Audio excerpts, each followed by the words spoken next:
여호수아 8장 1절에서 9절의 말씀으로 성공과 실패라는 제목을 정하고 또 여러분들과 말씀 나누고자 합니다. 24년 새해가 시작되었습니다. 새해 복 많이 받으세요. 새해 복 많이 받으세요. 옆 사람과 인사 한번 할까요? 하나님은 당신을 사랑하십니다. 하나님은 당신을 사랑하십니다. 또 뒤에 사람 보면서 하나님은 당신을 축복하십니다. 하나님은 당신을 축복하십니다. 올 한 해 동안 하나님이 여러분들을 인도하시고 여러분의 삶 가운데 축복해 주시기를 먼저 예수님 이름으로 축원드립니다. 세상은 성공을 가르쳐 줍니다.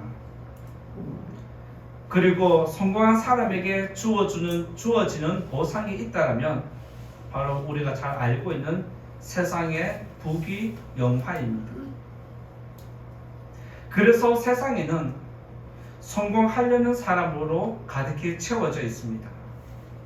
어쩌면 1월 1일 이날에도 성공을 위해서 각자의 자리에서 자기 몸을 돌보지 않을 만큼 열심히 달려가는 사람들도 있을 겁니다. 이 사회가 지금 성공에 집착하는 모습을 단적으로 보여주는 것이 뉴스에 한 번씩 보도되고 있습니다. 많은 학생이 의대를 가기 위해서 그쪽으로 집중하고 있습니다. 이것을 의대 쏠림 현상이라는 그런 이야기가 나오고 있습니다. 많은 학생이 의대에 쏠리면서 대학 교육에 문제가 생기기 시작했습니다. 그리고 지금 의대에 진학하기 위해서 그렇게 좋은 학교를 그만두고 재수를 하면서 의대에 진학하기 위해서 대기하는 학생들이 또 많이 있습니다. 이뿐 아니라 의사협회라는 단체에서는 의대 학생 확대하는 것을 반대한다라고 그렇게 이야기를 하고 데모를 하고 있습니다. 이 모든 것은 그들이 지금 누리고 있는 부귀 영화를 나누어 주지 않겠다는 것과 같은 것입니다. 내가 지금 성공을 했으니까 이 성공은 나만 우리만 누리겠다는 특권 계층의 모습입니다. 이런 현상은 의대뿐만 아니라 법대에 가면 우리는 성공했다라는 수식어가 따라붙습니다. 그래서 이 나라는 의대와 법대를 들어가고 나오면 성공했다라고 그렇게 말들을 합니다. 그래서 많은 부모들과 학생들은 성공에 집착하는 모습이 나타나고 있습니다. 그렇다면 이쯤에서 우리가 한번 되짚어 볼 것은 그들이 사회적으로 세상에서 성공했다라면 그들의 인생도 성공한 것인지 되질문해 봐야 합니다. 이 자리에 계신 성도님들은 어떻게 생각하십니까? 의대에 가고 법대에 들어가면 그들이 인생까지 성공한 것입니까? 성공은 실패보다 좋은 건 사실입니다.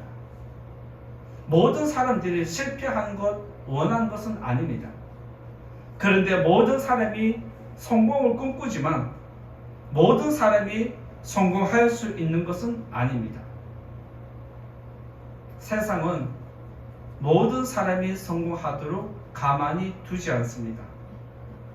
그래서 세상에는 성공하는 사람이 있는가 하면 실패하는 사람도 있고 실패하는 사람이 있는가 하면 성공하는 사람도 있습니다. 성공하는 것이 무조건 좋은 것은 아닙니다. 실패하는 것이 무조건 나쁜 것도 아닙니다. 중요한 것은 성공하든 실패하든 성공한 다음에 실패한 다음에 자기를 어떻게 관리하느냐, 자기의 마음 자세가 중요하다는 것입니다. 오늘 말씀에 보면 성공한 후에 크게 실패한 이스라엘 백성의 모습이 나타납니다. 그리고 또 오늘 말씀을 기점으로 해서 크게 실패했다가 다시 성공하는 이스라엘의 모습이 교차되는 모습이 오늘 기록되어 있습니다. 우리는 하나님의 백성으로서 성공을 꿈꾸지만 이 세상의 성공만을 꿈꾸는 것은 아닙니다. 또한 이 자리에 계신 성도님들, 지금까지 성공만을 위해서 달려왔다라면 그것을 하나님 앞에서 돌아봐야 합니다. 우리는 세상에서 성공한 사람이 아니라 하나님 앞에서 성공한 인생이 되어야 합니다. 믿으시기 바랍니다. 새해를 맞아서 우리가 하나님 앞에서 성공한 사람이 되려면 어떻게 해야 하는지 오늘 말씀에 등장하는 이스라엘의 모습을 통해서 말씀 나누고자 합니다. 첫 번째로 말씀드릴 것은 성공은 교만을 부른다라고 말씀드릴 수 있습니다. 첫 번째로 성공은 교만을 부른다라고 그렇게 말씀드리고자 합니다. 오늘 우리가 읽진 않았지만 여호수아 6장 20절의 말씀 한번 읽어볼까요? 여호수아 6장 20절입니다. 같이 읽어보겠습니다. 시작. 이에 백성은 외치고 제사장들은 나팔을 불매 백성이 나팔 소리를 들을 때에 크게 소리질러 외치니 성벽이 무너져 내린지라. 백성이 각기 앞으로 나아가 그 성에 들어가서 그 성을 점령하고. 혹시 이 말씀을 읽어보니까 어떤 내용인지 이해되십니까? 바로 여리고 성을 무너뜨린 사건입니다. 제가 지금 몇 년째 송구영신 예배 이때에 계속해서 설교하는 게 있습니다. 제가 지금까지 몇 년 동안 송구영신 예배 때마다 설교 본문에 잡고 설교해 왔는데 혹시 아시는 분 있으실까요? 작년 설교 메모 보면 아는데 저는 송구영신 예배 때마다 지금 여호수아 1장 지금 한 장 한 장 중요한 사건들을 기점으로 해서 지금 송구영신 예배 때마다 말씀을 전해왔습니다. 그리고 오늘은 8장에 해당하는 이 사건을 지금 또 이야기를 하고 있습니다. 기억하시면 좋겠습니다. 네. 오늘 우리가 읽었던 6장 20절의 말씀은 여리고 성벽을 무너뜨린 사건인데 우리가 성경만 보면 여리고 성이 쉽게 무너진 것처럼 보입니다. 그런데 고고학자들이 여리고 성을 조사하고 파내고 증거를 막 찾아내는데 당시 여리고 성벽은 꽤 높은 성벽이었습니다. 그리고 이 성벽은 하나만 쌓은 것이 아니라 성벽을 쌓은 다음에 중간에 길을 만들어 놓고 또 거기에 성벽을 하나 이중으로 쌓았습니다. 이 말은 여리고 성은 전쟁을 해서는 쉽게 정복하기가 어렵다는 뜻입니다. 이스라엘 백성은 광야에서 40년을 보낸 백성들입니다. 그들은 전쟁할 군인이 있는 것도 아니고 무기가 있는 것도 아닙니다. 그런데 그들이 그렇게 튼튼한 여리고성을 점령했다는 것은 이것은 말로 설명할 이유가 방법이 도저히 없습니다. 하나님 말씀에 기록된 대로 이것은 사람이 전쟁에서 이긴 게 아니라 하나님이 기적으로 이긴 전쟁이라고 기록하고 있습니다. 여리고성은 기적으로 이긴 전쟁입니다. 이런 모양이든 저런 모양이든 이스라엘이 여리고성을 무너뜨렸을 때의 그 사기는 엄청났습니다.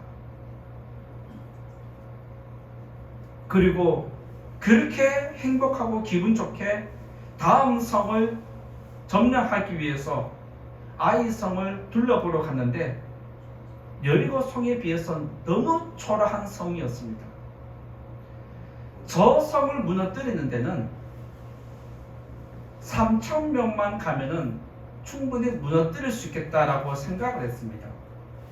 그래서 정탐을 다녀온 사람들이 여호수아에게 우리가 다 갈 필요 없습니다. 너무 작고 시시해서 3,000명 가면 충분히 이기고도 남습니다라고 했고, 여호수아는 그들의 말대로 그래 괜찮아 갔다 와 라고 허락하고 3,000명을 보냈는데 충격적인 보고가 들어왔습니다. 아이성을 점령하기는커녕 오히려 전쟁에 패해서 우리가 지금 도망왔다, 겨우 도망왔다라는 그런 보고를 하였습니다. 이쯤 되니까 이스라엘 백성들이 그 소식을 듣는 순간 갑자기 마음이 물같이 녹아내렸다라고 성경이 기록하고 있습니다. 앞에서 잠깐 언급했듯이 이스라엘 백성은 전쟁을 해본 백성이 아닙니다. 군사훈련을 광야에서 받은 것도 아닙니다. 광야에서 무기를 만들었다는 이야기도 없습니다. 무기를 사왔다는 이야기도 없습니다. 그야말로 이스라엘은 장성한 사람들은 있어도 군인이라고 하기에는 무색할 정도로 오합지졸 군인이라고 이야기할 수 있습니다. 여리고를 정복할 때도 이스라엘 백성 한 것은 아무것도 없습니다. 하나님이 피땀 흘고 성물 뺑뺑 돌아, 그 다음에 크게 소리질러, 이거 외에는 아무것도 한 것이 없었습니다. 결국에 여리고 성 전쟁은 백성이 한 게 아니라 하나님이 했다는 것을 드러내는 것입니다. 여리고를 점령하면서 이스라엘은 우리가 성공했다라고 착각을 했습니다. 내가 해서 성공을 거둔 것도 아님에도 불구하고 이스라엘 백성은 성공했다는 그 교만함이 가득히 차서 결국에는 아이성이 작다고 무시하는 영향이 나타났습니다. 여호수아가 하나님께 하나님, 여리고 성을 점령하고 이 가나안 땅을 다 준다 하셨지 않습니까? 그래서 우리가 아이성을 치겠다라고 했는데 우리에게 주어진 이 환경이 도대체 무엇입니까? 라고 여호수아가 하나님께 기도를 했습니다. 그때 하나님은 여호수아에게 너희 중에 나의 말을 거역한 백성이 있다라고 알려주셨고, 그 범인을 찾기 위해서 제비뽑기를 실시했습니다. 그때 범인으로 지목된 사람이 아간이라는 사람입니다. 이스라엘은 여리고 성을 이렇게 하면 너희들이 이길 수 있다라고 말씀하셨고, 이스라엘 백성은 그 말씀대로 순종했기 때문에 여리고 성을 이겼습니다. 그런데 아간이 그 다 된 밥에 재를 뿌린 것처럼 하나님 말씀을 거역하는 모습이 나타났습니다. 아간의 범죄로 성공했던 이스라엘이 실패로 바뀌는 모습이 나타납니다. 바로 성공이 실패로 바뀐 원인은 교만이었다라고 성경이 지적을 합니다. 왜 아간이 이런 교만에 이르렀느냐? 하나님 말씀을 거역했는데 그 거역한 게 뭐냐면 여리고 성에 있는 물건은 어떤 것도 가져가지 말라고 엄중하게 하나님이 몇 번이나 계속해서 강조하셨던 이야기입니다. 그런데 전쟁 중에 모든 사람들이 혼란한 틈을 타서 아간이 물건을 보고 탐심이 일어났습니다.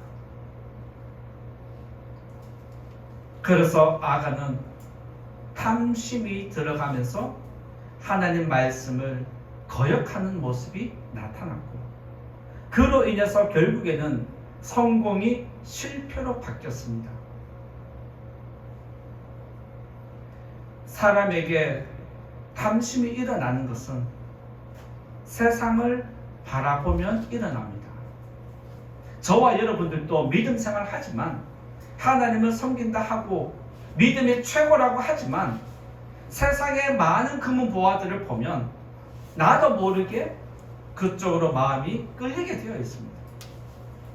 그래서 이것을 우리들은 견물생심이라고 그렇게 말을 합니다. 세상 사람이 성공을 꿈꾸는 것도 결국에는 세상의 부귀영화를 가지겠다라는 탐심에서 나온 것입니다. 성도라 할지라도 세상을 바라보고 세상 이야기에 귀를 기울이면, 말씀을 들어도 세상 이야기가 강하면 말씀은 튕겨나가기 마련입니다. 나에게 탐심이 가득히 차 있으면 하나님이 탐심을 버려야 한다, 욕심 부리지 마라 라고 해도 순종하기 쉽지 않습니다. 이것이 바로 말씀을 거역하는 것입니다. 세상에서 성공한 사람들이 자주 실패하는 것을 우리가 뉴스를 통해서 종종 보고 있습니다. 왜 이들이 성공한 다음에 실패하느냐? 결국에는 자기 영혼을 관리하지 못해서 그렇습니다. 성공은 반드시 교만이 따라갑니다. 우리들은 성공을 원하지만 교만은 생각하지 않습니다. 성공을 원한다라면 교만을 관리할 정도로 자기 영혼을 철저하게 관리해야 한다는 뜻입니다. 그래서 성공한 사람은 영혼이 언제 교만해진지도 모르게 어느 순간 교만이 스며듭니다. 그리고 그 교만이 물들어지고 어느 순간 가득히 차게 되면 그 영혼은 실패하게 되어 있습니다. 세상 사람이 성공을 위해서 열심히 달려갈 때 성도님들은 성공을 보는 게 아니라 자기 영혼을 보셔야 합니다. 내 영혼이 성공을 보는 게 아니라 나를 살피면 내 영혼은 건강해지고 교만에 이르지 않습니다. 그래서 우리들은 성공보다 자기 영혼을 먼저 봐야 합니다. 세상에서는 부귀영화를 이루는 것이 성공입니다. 어쩌면 우리들도 믿음 없을 때는 그렇게 사는 게 당연하다 생각해 왔습니다. 저도 만약에 목사가 되지 않았다면 세상에서 성공만을 위해 달려가지 않겠습니까? 그런데 믿음 생활하는 성도는 무엇이 성공이냐? 하나님 앞에 서는 게 성공한 인생입니다. 세상의 성공은 우리를 교만하게 만듭니다. 그런데 하나님 앞에서 성공한 사람은 겸손해집니다. 이것이 다른 차원입니다. 올해는 우리 성도님들이 성공을 위해서 열심히 달려가는 것도 좋지만 성공을 원하는 백성이라면 먼저 자기 영혼을 살펴야 합니다. 내가 이제 영혼 관리 이렇게 했으니까 이제는 성공해도 되겠다라고 하면 하나님은 여러분에게 성공할 능력을 충분히 주십니다. 우리는 성공이 먼저가 아니라 내 영혼이 먼저이고, 성공이 먼저가 아니라 하나님 앞에서 내 모습이 먼저 우선되어야 한다는 것을 기억하고, 올 한 해 새해를 시작하는 이 시간에 하나님 앞에서 성공하는 귀한 영혼 되시기를 예수님 이름으로 축원드립니다. 두 번째로 말씀드릴 것은 실패는 순종을 부른다라고 말씀드릴 수 있습니다. 두 번째는 실패는 순종을 부른다라고 말씀드릴 수 있습니다. 오늘 우리가 읽은 1절 말씀 같이 읽어보겠습니다. 1절 같이 읽어봅니다. 시작. 여호와께서 여호수아에게 이르시되 두려워하지 말라, 놀라지 말라. 군사를 다 거느리고 일어나 아이로 올라가라. 보라, 내가 아이 왕과 그의 백성과 그의 성읍과 그의 땅을 다 내 손에 넘겨 주었으니. 아이 성을 정복하기 위해서 백성이 갔다가 크게 패하고 도망왔는데 백성의 마음이 물같이 녹았다라고 했습니다. 이 한 번의 실패가 이스라엘 백성에게는 큰 충격이었습니다. 그러다 보니까 다시 전쟁에 나가려고 하니까 두려움이 일어납니다.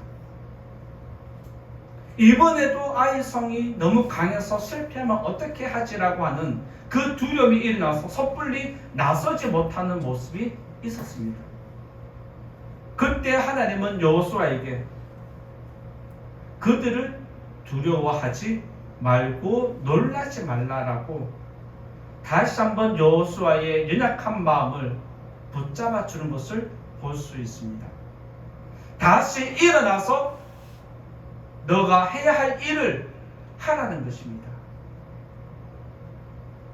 그리고 이번에는 하나님이 뭐라고 말씀하시느냐? 아이성을 그 땅에 속한 모든 것을 너희에게 넘겼다라고 말씀하십니다. 넘길 것이 아닙니다. 너희들에게 넘겼다라고 확정을 짓습니다. 이제는 너희들이 믿고 전쟁에 참여하면 된다는 이야기입니다. 여호수아는 하나님 뜻대로 순종해서 여리고를 정복했습니다. 그리고 아이성도 쉽게 정복할 수 있을 거라고 믿고 전쟁을 했습니다. 여호수아는 그에게 사명이 주어졌는데 여호수아의 사명은 뭐냐? 가나안 땅을 다 정복해서 이스라엘 12지파에게 땅을 나누어 주는 것이 그의 사명이었습니다. 하나님이 여호수아에게 내가 너와 함께 하겠다라고 했기 때문에 이 가나안 땅을 전부 다 정복할 때까지 하나님이 도와준다는 것 믿고 있었고, 전쟁하면 다 이기는 줄 알았습니다. 그런데 아이성 전투에서 패하면서 여호수아는 하나님을 믿었던 만큼 큰 충격을 받습니다. 실패의 충격이 얼마나 컸는지, 여호수아가 어떤 행동을 했는지 하나님은 성경에 이렇게 기록해 놓았습니다. 여호수아 7장 6절에 있는 말씀 보면, 여호수아 7장 6절에 보면 여호수아가 충격을 받은 행동이 여기 기록되어 있습니다. 여호수아가 옷을 찢고 이스라엘 장로들과 함께 여호와의 궤 앞에서 땅에 엎드려 머리에 티끌을 뒤집어 쓰고 저물도록 있다가라고 기록하고 있습니다.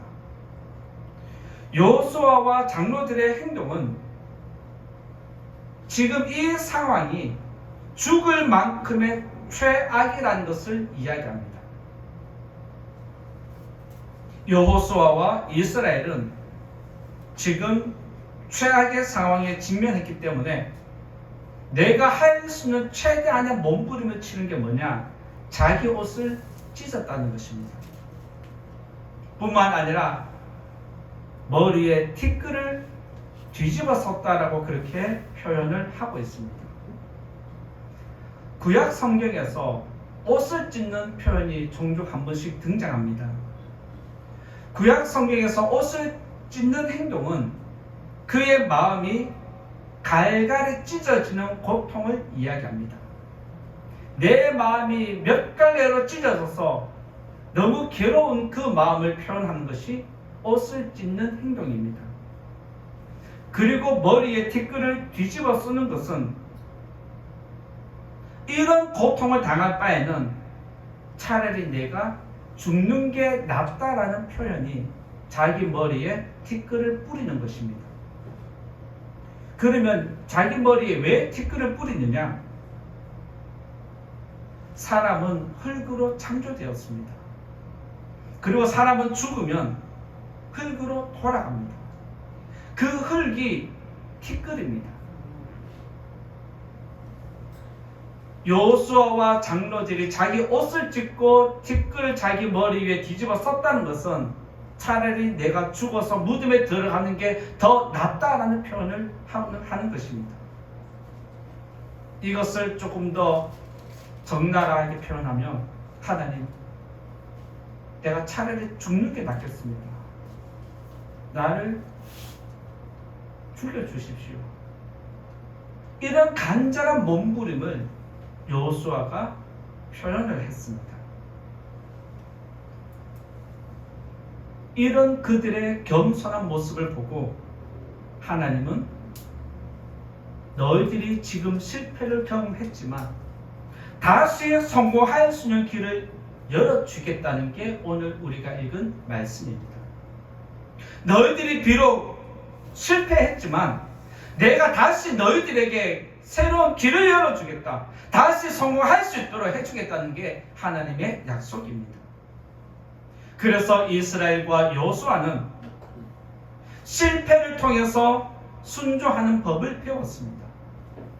실패를 통해서 성공할 수 있다는 길을 알았습니다. 마찬가지로 성도의 실패는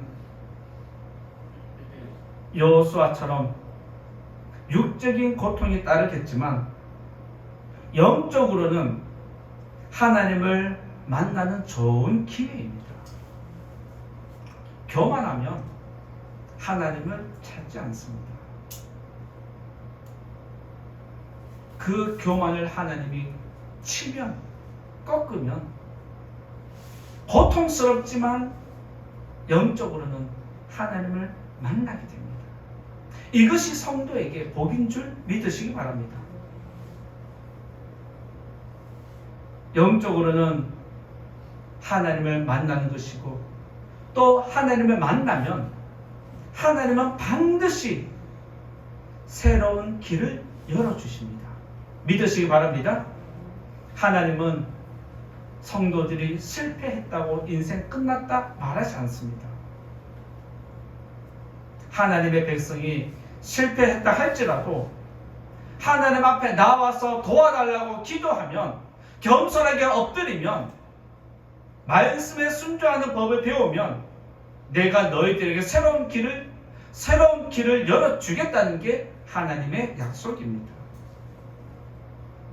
그래서 성도는 실패했다고 해서 절망해서는 안 됩니다. 성도는 실패했을 때 하나님을 찾으면 길이 열립니다. 이러한 상황을 시편 기자는 이렇게 고백을 하고 있습니다. 시편 119편 71절에 보면, 시편 119편 71절을 보면 고난 당한 것이 내게 유익이라. 이로 말미암아 내가 주의 율례들을 배우게 되었다라는 고백을 하면서 내 인생에는 고통이지만 육적으로는 내게 고난이 일어났지만 이 고난과 고통이 결국에는 내 영혼에 매우 유익한 아픔이었다라는 그런 고백을 한 것입니다. 그래서 하나님의 백성에게 실패는 실패가 아니라 성공입니다. 믿으시기 바랍니다. 왜 실패가 아니라 성공이냐? 그 실패를 통해서 하나님 앞에 서기 때문에 그렇습니다. 우리는 세상의 성공을 추구하는 백성이 아닙니다. 우리는 하나님 앞에서 성공한 사람이 되기를 원하는 것입니다.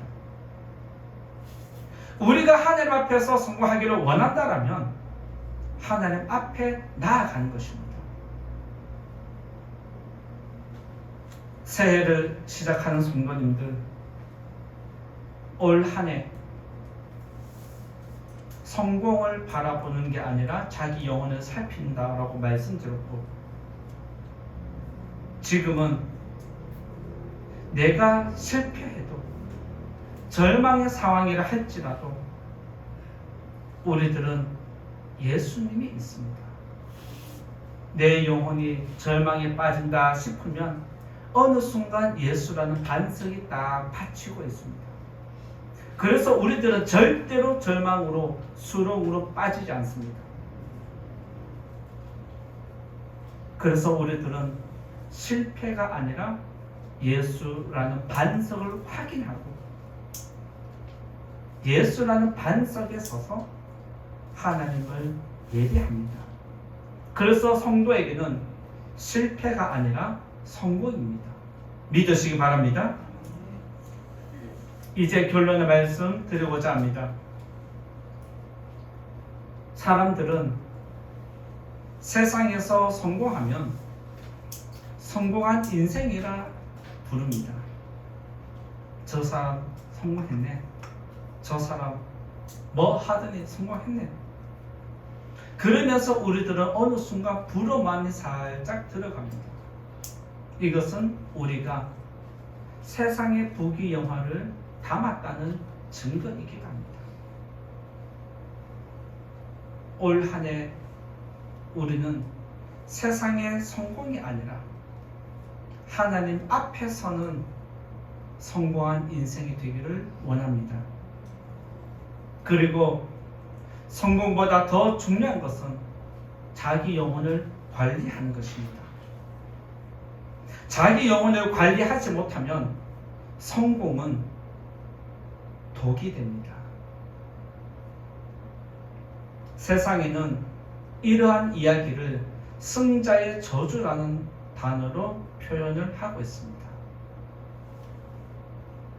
성공한 다음에 그 다음을 준비하지 준비를 안 하면 그 성공 때문에 화가 일어나서 자기의 모든 것을 삼킨다는 이야기입니다. 세상에서 승자의 저주를 이야기하는 것은 성공한 다음에 실패가 더 크다는 이야기 아니겠습니까?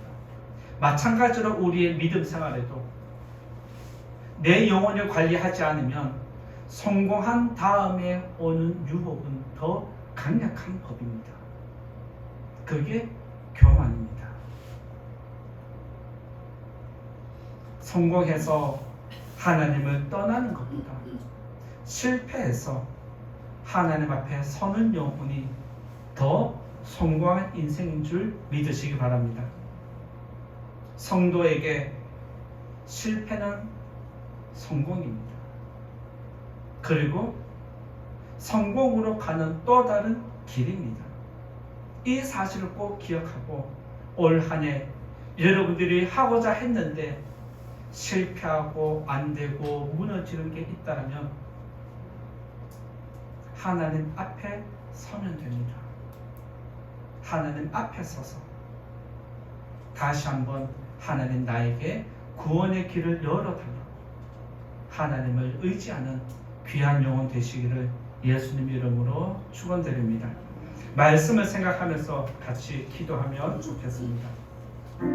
오늘 말씀은 성공과 실패에 대해서 말씀드렸는데